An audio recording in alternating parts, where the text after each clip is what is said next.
Di sebuah teluk terpencil di Indonesia, ada sebuah pulau kecil yang tidak tercantum dalam peta manapun. Penduduk desa nelayan terdekat menyebutnya Pulau Arwah. Pulau itu tak berpenghuni, dan mereka percaya siapapun yang menginjakan kaki di sana tak akan pernah kembali.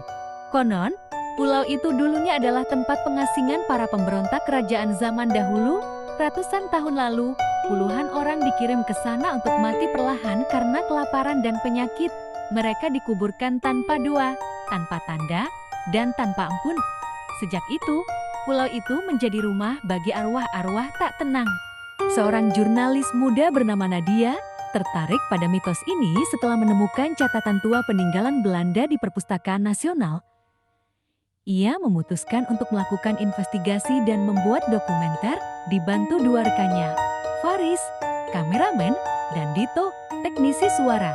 Mereka menyewa kapal kecil dan mendekati pulau itu saat fajar menyingsing, kabut tebal menggantung di atas laut, dan burung-burung camar menghilang seolah takut terbang terlalu dekat.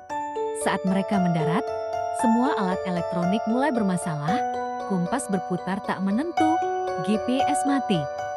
Jam tangan berhenti berdetak. Mereka mendirikan tenda di tepi pantai, tak sadar bahwa langkah-langkah mereka telah membangunkan sesuatu yang telah lama tidur. Malam pertama, mereka mendengar suara tangisan dari dalam hutan. Awalnya mereka pikir itu hanya burung malam, tapi suara itu makin jelas seperti seorang perempuan menangis meminta tolong. Keesokan harinya, mereka menemukan sebuah bangunan batu setengah runtuh di tengah hutan, menyerupai bekas penjara. Di dalamnya terdapat dinding penuh goresan tanda orang-orang yang pernah dikurung di sana. Dito merasa pusing dan muntah, darah tanpa sebab. Faris mulai melihat bayangan hitam di balik pohon-pohon. Malam kedua, Nadia terbangun karena suara bisikan di dekat telinganya. Saat menoleh, ia melihat seorang perempuan berpakaian compang camping berdiri di depan tenda, matanya hitam seluruhnya. Ia menghilang seketika. Tapi tanda mereka penuh dengan jejak kaki basah dari laut. Faris mencoba merekam kejadian itu. Tapi kamera hanya menangkap dengan suara-suara aneh seperti teriakan dalam bahasa kuno. Pada malam ketiga, Dito menghilang. Mereka menemukannya pagi harinya, duduk kaku di atas batu besar dekat pantai, matanya kosong, bibirnya menggumamkan doa-doa tak dikenal. Nadia mencoba membawanya ke kapal. Tapi kapal mereka telah hancur dihantam ombak besar padahal cuaca tenang. Hari keempat, Faris ditemukan gantung diri di dalam reruntuhan bangunan batu, dengan wajah penuh luka seperti digaruk paksa. Hanya Nadia yang tersisa. Ia menulis catatan terakhir di buku hariannya. Catatan harian itu ditemukan 5 tahun kemudian oleh tim SAR yang tanpa sengaja mendarat di pulau itu setelah kapal mereka tersesat karena badai. Mereka tak menemukan Nadia. Tapi di pasir pantai, tertulis jelas dalam huruf besar, "Jangan pernah kembali." Setelah berita tentang penemuan catatan harian Nadia tersebar, pulau itu kembali menjadi buah bibir. Banyak yang menyebutnya hoaks, tapi ada juga yang mempercayainya sebagai bukti nyata tentang dunia tak kasat mata. Salah satunya adalah Raihan, seorang dosen antropologi mistis dari Jakarta yang terkenal berani dan skeptis. Raihan percaya bahwa segala fenomena supranatural bisa dijelaskan secara ilmiah. Dengan dorongan rasa penasaran dan ingin membuktikan bahwa Pulau Arwah hanyalah mitos, ia membentuk tim ekspedisi. Kiara, mahasiswi magister yang ahli simbol kuno, Ucop, pemburu urban legend, dan Pak Budi, mantan marinir yang pernah bertugas di kawasan timur Indonesia. Mereka tiba di desa nelayan tempat Nadia dulu berangkat. Penduduk menolak membantu. Seorang nenek tua mendekat dan berkata lirih, "Pulau itu menolak orang asing. Kalau kalian ke sana, jangan ambil apa-apa. Jangan ucapkan nama kalian." Raihan hanya tertawa. Perjalanan laut mereka mulus, tak ada kabut, tak ada badai. Pulau itu terlihat sunyi, bahkan indah di bawah sinar matahari. Tapi begitu mereka melangkah ke daratan, hawa berubah drastis dingin meskipun matahari masih tinggi. Tiara menemukan simbol aneh di pohon-pohon, semacam tulisan kuno campuran aksara Jawa dan huruf Sanskerta. Ia menyalinnya dengan hati-hati, tapi saat ia menulis, tangannya bergetar sendiri. Aku merasa seperti diawasi, bisiknya.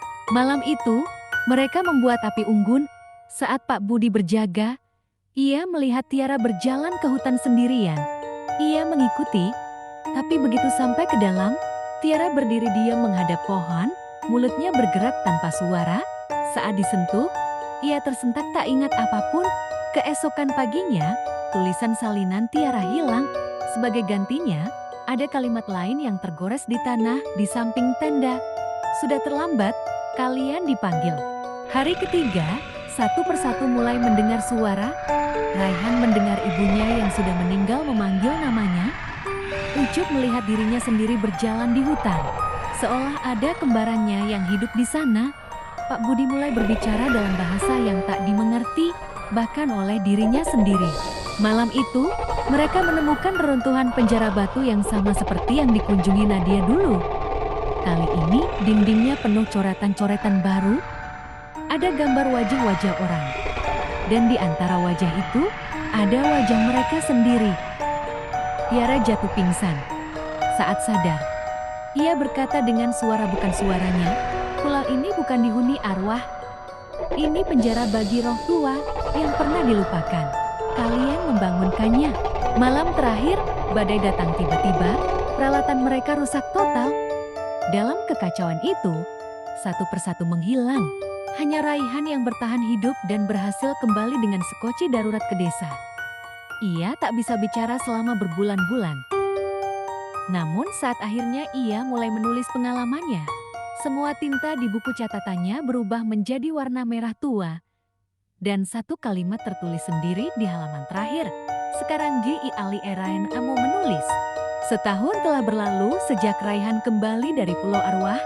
Ia tidak pernah lagi mengajar, berbicara, atau meninggalkan rumahnya. Ia hanya duduk di kamar gelapnya, menatap dinding dengan mata merah dan tubuh makin kurus. Namun, entah bagaimana, sebuah manuskrip misterius berjudul Warisan Pulau Arwah beredar di kalangan komunitas supranatural. Manuskrip itu memuat detail yang belum pernah dipublikasikan. Peta bawah tanah pulau, simbol kuno yang bisa membuka pintu roh, dan ritual pemanggilan arwah leluhur pulau. Manuskrip itu menarik perhatian seorang konten kreator horor populer bernama Tama yang kerap membuat video eksplorasi tempat-tempat angker. Bersama dua krunya Ajeng dan Gilang, ia memutuskan untuk menjadikan Pulau Arwah sebagai proyek eksplorasi terbesar mereka. Mereka mengira semua itu hanya kisah buatan. Namun sejak membaca manuskrip itu, Ajeng mulai bermimpi tentang Lautan Merah dan mendengar bisikan datanglah pulang setiap malam. Mereka tiba di pulau pada malam hari dengan drone dan alat perekam canggih. Di kejauhan, hutan tampak menyala redup dengan cahaya biru aneh seperti lentera roh. Mereka langsung menyiapkan tenda dan peralatan syuting. Di hari pertama, mereka menemukan lorong batu tersembunyi di bawah pohon besar sesuai petunjuk manuskrip. Di dalamnya terdapat dinding berisi simbol-simbol dan lukisan makhluk berwajah manusia namun bertanduk, bermata kosong, dan lidah menjulur. Ajeng merasa pusing hebat dan berkata, ini bukan tempat biasa, ini tempat pemujaan. Tapi bukan untuk dewa, untuk sesuatu yang lebih tua dari itu. Malam itu, Tama mencoba ritual dari manuskrip hanya untuk membuat konten seru. Ia menyalakan lilin hitam, membaca mantra yang ditulis dalam bahasa kuno. Tak lama kemudian, kamera merekam sesuatu yang ganjil. Semua suara menghilang, tapi ada sosok wanita tua berdiri di belakang Tama padahal tidak ada siapapun di sana. Gilang menghilang dini hari. Saat dicari, mereka hanya menemukan sepatunya dan rekaman kamera yang berakhir dengan bisikan. Satu untuk jiwa, satu untuk darah, satu untuk tubuh. Ajeng mulai kerasukan. Ia berbicara dengan suara banyak orang sekaligus. Tubuhnya menulis sendiri simbol dengan darahnya di tanah. Ia berkata, kalian membukakan gerbang, tapi gerbang ini bukan hanya untuk arwah, ini untuk yang pertama. Tama mencoba kabur dengan perahu kecil. Tapi saat mendayung ke tengah laut, ia melihat pulau tetap ada di kejauhan. Tak peduli sejauh apa ia melaju, pulau itu seperti melingkupinya. Ia tak bisa pergi. Kamera terakhir yang ditemukan oleh nelayan seminggu kemudian menunjukkan Tama berjalan kembali ke hutan dengan mata kosong dan suara lirih. Aku harus tinggal di sini. Dia belum kenyang. Kini, banyak yang percaya bahwa Pulau Arwah tidak hanya berhantu, pulau itu adalah penjara untuk makhluk purba yang dikunci oleh leluhur dengan darah, nyawa, dan rahasia. Setiap kali manusia datang dan membuka pintunya sedikit saja, makhluk itu tumbuh lebih kuat dan suatu hari, ia akan cukup kuat untuk keluar. 5 tahun setelah tragedi Tama dan timnya, Pulau Arwah dilarang total dikunjungi. Tapi itu nggak menghentikan satu orang untuk kembali Tiara. Dia selamat waktu ekspedisi Raihan dulu. Meski katanya waktu itu dia hilang dari dimensi kita sebentar.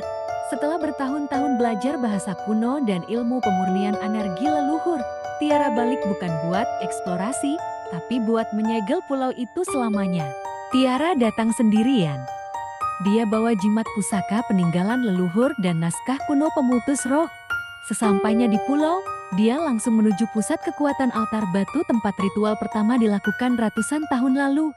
Di sana, dia buka gulungan kain putih dengan simbol darah yang dulu dia tulis waktu kerasukan. Dia tahu, segel harus dilakukan dengan tumbal, tapi dia udah siap. Saat ritual dimulai, seluruh pulau bergetar. Suara jeritan ribuan roh terdengar dari bawah tanah. Kabut tebal keluar dari retakan tanah, membentuk sosok makhluk raksasa bertanduk yang hanya bisa dilihat setengah karena sisanya ada di dunia lain. Makhluk itu bicara dengan suara yang bikin dangdang gugur. Kamu adalah penerusku, tapi kamu selalu menolakku.